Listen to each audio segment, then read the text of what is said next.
I would rather believe alias Rene than believing Risa Hontiveros. Di ba?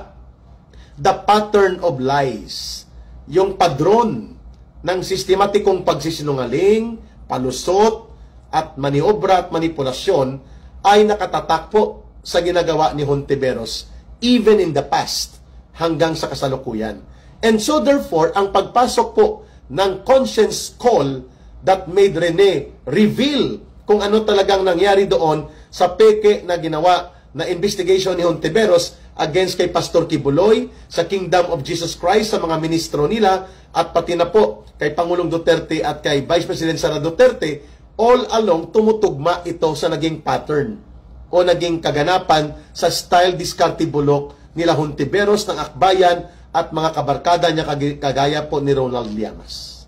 So I would rather believe